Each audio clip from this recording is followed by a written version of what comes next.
Hello there, thanks for watching again. This is another Crash magazine look back. As you can see, this is quite a striking image on the cover of this issue, although it's got little to do with the game in question, other than the name of course. But we've got issue 35 here from December 1986, which would have got into the hands of most Specky owners in November sometime, I presume. Now, in another look back, I look back at Christmas issue, and while a lot of Crash fans have fond memories of the Christmas issues, it was actually the issue before that usually had the real big games in it, because this was the time, November, when obviously the big companies would be looking to get their games on the shelves, or certainly early December anyway. So Crash would get their hands on them a bit earlier so they could review them.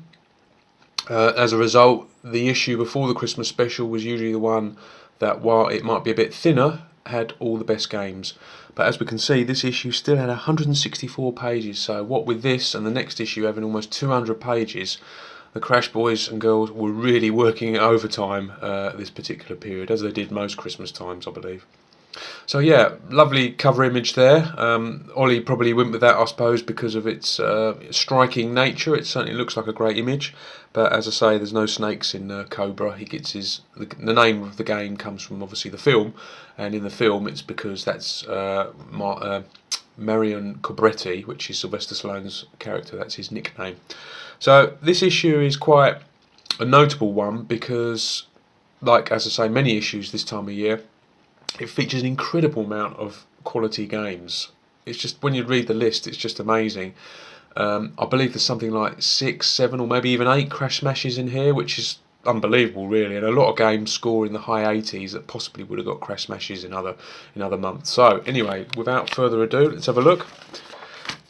Advert for Cobra straight away. Contents. I think Cobra is one of those rare few games which is actually better than the film itself, although I do have a bit of a soft spot for the film. Editorial by Graham Kidd. We're going to get onto the meat of the reviews fairly quickly here. Skip past these adverts. Not a lot of news this time of year. Hunter S. Minson. And boom, here we go. First Crash Smash, and it's an absolute brilliant game. The Great Escape, one of the first absolutely true open world games. You could wander around, do anything in this prisoner of war camp. The idea obviously was to escape, and to help you could collect all items, including a Red Cross box that had all helpful items in it, and you could obviously pill for other things. I think you had to be in roll call twice a day, I believe, and you had to turn up for meal times, and if you missed any of that, then the guards would soon be after you. This is your bed here, I believe. You're supposed to be in it as it's night time, like your chums here. It could be moved, and underneath was a series of tunnels which you could use to move around the camp unnoticed, and also store contraband. Really atmospheric. The isometric graphics in black and white here suited it absolutely perfect. Wasn't a big fan of isometric games, but I love this one, and I think its score of 96% is thoroughly justified, and the Crash reviewers obviously loved it. Sacred Arm of Antiriad, which gets 89% here, but I found it really a bit too tough, although it was very nicely presented, and a nice comic with it as well by Dan Malone, I believe. He's an artist that's interviewed later in this issue. Third review, and another Crash Smash for Uridium. Now, most of you all know that Uridium was a really good Commodore 64 game. Unfortunately, it was the given opinion that it wouldn't convert particularly well to the Spectrum. As a Spectrum owner and lover, to be fair, the Commodore 64 game is pretty amazing. Very colourful, fast-paced, great sound, and great scrolling as well. And I can understand how some people might be a bit sceptic how it would fit onto the Spectrum. Obviously, the colour's gone, but otherwise, it retains most of the original's playability, and it is an excellent job by Andrew Braybrook and Dominic Robinson to convert it to the Specky, and it gets a deserved Crash Smash 90%. So, a good start for Hewson, which is carried on here with Firelord by Steve Crow. Steve Crow, of course, did Starquake and Wizard's Lair, two of my favourite games on the Spectrum, as is Firelord. He specialised in these kind of maze-type games. And this one was very colourful. Look at the graphics on that, lovely. They still look lovely today. It was one of those sort of games which you had to map really to get anywhere in, but it was a fantastic game, really fun to play as well, and it scores 91%, so one better than Uridium. So a few more adverts we'll just skip by here. Xeno. Now this is an interesting one. I'm not really a big fan of futuristic sports simulations, but my very good friend Baz Harding, fellow YouTuber, he loves this game. It's one of his favourite games on the Specky, so I really should try this one out, especially as Crash give it a very good score of 86% as well. So another good score there. Now Houston, they had a great reputation. They're one of my favourite software houses, and this was one of their first blips, you would say, although they did go on to still score a lot of good games. They had Exelon and Marauder and loads more great games to come, Cybernoid of course, but this one was a bit of a blip on their copybook, or blot on their copybook I should say, although it still scores 65%, which is a credible score.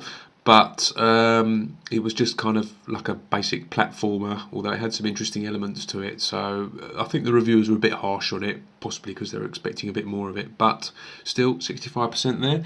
Miami Vice gets 27%, and that is entirely justified. The Ice Temple, never played that, but that's a game from Bubble Bus, and that scores a pretty decent score as well, 75%. So a few adverts, some budget games.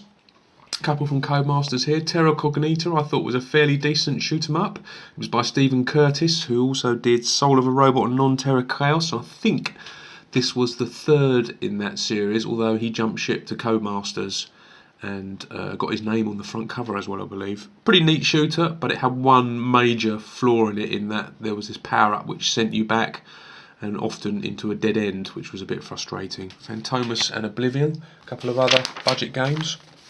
180, probably the best dart simulator you'll ever play. Had a great sense of humour as well, this game. It scores 72%, which I think is a touch unfair, although the Crash reviewers made the point that perhaps it lacked a bit of long-term addictiveness, which I suppose is fair enough. Addictive qualities get 65%, whereas all the other scores get a bit higher than that. So yeah, I think probably that's a fair point, although maybe I would have gone for something like the high 70s. Vampire, another budget game from Cody's. Camelot Warriors, which I think was a Spanish game, released over here by Areola Soft, 82%, another rock-hard adventure game, if I remember correctly, arcade adventure. Now the Goonies, I thought Crash underscored a little bit. They give it 60% here, and I thought it was a pretty decent game. Very small game, I think it only had 5 or 6 screens or something, but, oh sorry, 8 it says here, but really neat little puzzle game, I thought, and they only gave that 60%, so there you go. Lloyd Mangram's forum, lots of people moaning about the price of games and God knows what else. The Bugs Take Lugla, I remember that comic appearing every month. So lots of letters, more adverts, competitions. Spectrums for educational purposes. Yeah. Interview with Dan Malone, who's the guy that did the comic for Sacred Army Tyriad. Another Crash Smash, this time an adventure game, so it's by Derek Brewster, and he gives a Crash Smash to Twice Shy, which was Mosaic's adaptation of the Dick Francis novel, so a really neat looking adventure game. I played this game for an article I wrote on Mosaic a few issues ago for Retro Gamer, and it's a really good adventure actually, and its parser I found, one of the things I always used to find really frustrating about adventure games in the 80s was the parsers and how they were sometimes limited, and you were basically fighting against the parcel all the time rather than actually trying to solve a puzzle. But Twice Shy was really good at combating that problem. So lots of adventure games for Derek to get his teeth into. Not many commercial ones or sent in ones. Sign stumps, help for adventure games, and here's help for all the other games. Playing tips, of course, as I mentioned in the other lookbacks. This being 1986, there was no internet to simply tap in your problem.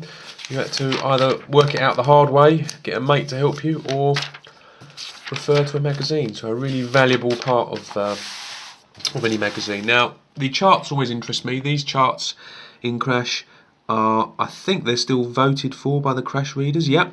So not done on sales. These are actual what the readers are voting for. And as we can see in the top 5, the only game not by Elite is called Elite. And that's Elite, the famous space trading game which was released on the Spectrum by Firebird. Otherwise, Elite are dominating. Elite, the software house, are dominating the top 5, as you can see, and quite justifiably, I think, with some of those games. And if you look through, we'll look through lower down the list in a minute, but it's quite an amazing time when you realise these games are the games that are sort of the ones that everyone playing. And to me, it tells me that 1986, the end of 1986, or certainly the middle to the end of 1986, was the time for Spectrum only. This was when really the pinnacle. And you look through the games that are released here, and they're all iconic games. You've also got those elite ones at the top, those arcade conversions. You've also got Houston's Quasitron, Match Day, Jack the Nipper, Green Bert, Batman by Ocean, Bobby Bearing, Starquake, Turbo Esprit, Lords of Midnight, Light Force, Dan Dare, Movie, Saboteur, Spellbound, Exploding Fist, Heavy on the Magic, Heartland. I mean, most Spectrum owners would have played all of these games. I think the only one I've not played out of that list is Trivial Pursuit. Oh look, there's Universal Hero sticking in on the end there. Great little budget game that was. And an Adventure Top 30 chart as well. So, there you go. The charts. Now, this advert is interesting as far as I don't think this game was actually released on the Spectrum. It's from CRL, and it was, I'm not sure if it was the first, but it was certainly one of the first games to feature a black hero. Unfortunately, the game itself was crap. I remember it being really slated by Zap. Explorer, early example of the walking simulator. A competition where you had to dress Hannah Smith. I'm sure she enjoyed that. Competition winners. A few more adverts. Techniche, sorry Simon, never really read that, and I'm not going to start now. Jetman. An article about software advertising, the dark art of software advertising. The next page is quite interesting in this article.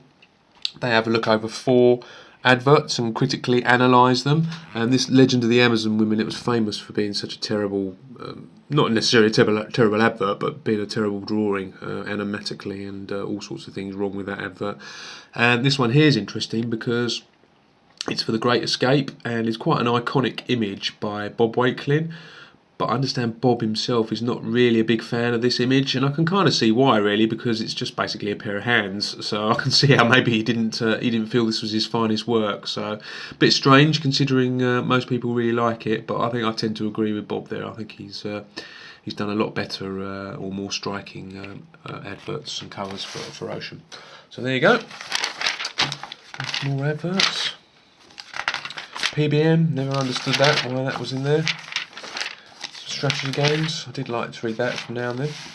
Now, one of my pleasures in Crash, I would always read the Crash smashes first, and then I'd seek out the games that got really crap scores, especially the games that were full price, because budget games were fair game really, but full price games that got slagged were really good to read what Crash would say about them. And Dr. What is obviously a parody of Doctor Who, which was released by CRL. And it gets a rather lamentable 17%, and I love this general rating remark here. I don't know if you can see it, I'm getting a bit close there, but anyway, Crash say for their general rating, which was basically their summing up remark, a nasty steaming dollop of what. So they really didn't like Dr. What at all, and I seem to remember it getting a decent score in one of the other magazines. I can't remember which one, so yeah, I think I know which review I would have gone and relied on. Maelstrom, which was one of Ocean's last original games, and that scores 59%. And Pete Cook's Room 10, which was another futuristic sports game, scores 62%. I wonder what Baz would make of that one. Some more adverts. Frostbite. Now this was an interesting game. The Spectrum and the 8-bits really did give some great original games, and in this game you control basically a slinky, and you've got to sort of like negotiate your way around all these screens, and each screen was basically a puzzle to be solved, and quite a difficult one. As you might expect, given you're controlling a slinky, it was really tough to get to grips with the controls to start off with, but once you got the hang of it, it was a really rewarding game. 86% there for Frostbite. Right, next Crash Smash, Cobra. This was one of my favourite games on the Specky, and I think this Crash Smash of 93% is thoroughly deserved. It's a brilliant game, very playable, superb fun, technically astounding as well, and it also proves that you can have great music and sound in a Specky game, a 48k game, and I think it was Martin Galway that provided all the little ditties and the sound effects and everything in this game. So really wonderful shoot 'em up, or run and gunner I suppose you'd call it, from Jonathan Joffa Smith. Bore very little resemblance to the film which it was based on, but was much better for it. Dandy, which apparently was the game that originally inspired Gauntlet, but it got lumped into all the Gauntlet clones and got accused of basically being a Gauntlet clone, despite the fact that it may have come first, but it's still got 84% in Crash, so they still liked it. I thought it was a pretty good game as well. Another Crash Smash, Druid. Now this was a game I never played. I think I've played it on my friend's Amstrad, and it was a really good game on the Amstrad, and it was a pretty good game on the Specky as well, and obviously Crash agreed because they gave it 90%. Druid there. War, which was a shoot 'em up. I think it was written by Jazz Austin, but he's not credited there. No, blank where the author is supposed to go. I thought it was a pretty decent shoot 'em up as well. The main playing screen was quite small. I think this is it here. So that was a bit, yeah, that's not great, but it's still got 68%. Infiltrator, which is a very big US gold game, which I've never played, but that gets 72%. Galvan, I've never played this either, but it's an Imagine arcade conversion, I believe, by John Gibson and Karen Davis. So John would have done the coding, Karen the graphics, and that gets 65%. So decent score, but nothing amazing. Yet another Crash Smash for Thanatos, which was by Durell, and this was an amazing game because you basically controlled this huge dragon, which is an incredibly sized sprite to control on a Specky game. It was written by Mike Richardson, who I think did, yeah, I'm pretty sure he did Turbo Esprit, which is another one of my favourite games. And Thanatos was very highly rated by Crash as well and got 93%. I think they're running out of colours for their Crash Smashes here. That's it for the reviews. So I didn't count how many Crash Smashes there were. I think it was 7, including Twice Shy, the adventure one. But obviously that is a huge amount of Crash Smashes. The previews, you've got Space Harrier there and Peter Shilton's Handball Maradona, Zub Academy, right there. Star Glider gets a huge preview. Of course, that was a big game in the next issue or a couple of issues later. And what's that? Little Computer People. Yep, Little Computer People up there. Defcom Quicksilver game, and not Way of the Exploding Fist. No, that's Samurai, which is like an adventure strategy game. There we go. What a fantastic issue. This issue would have definitely had you whetting your appetite and sticking a load of games on your Christmas list for Santa. I'll be back with another review or another look back of a Crash magazine issue soon. Thanks for watching. Bye.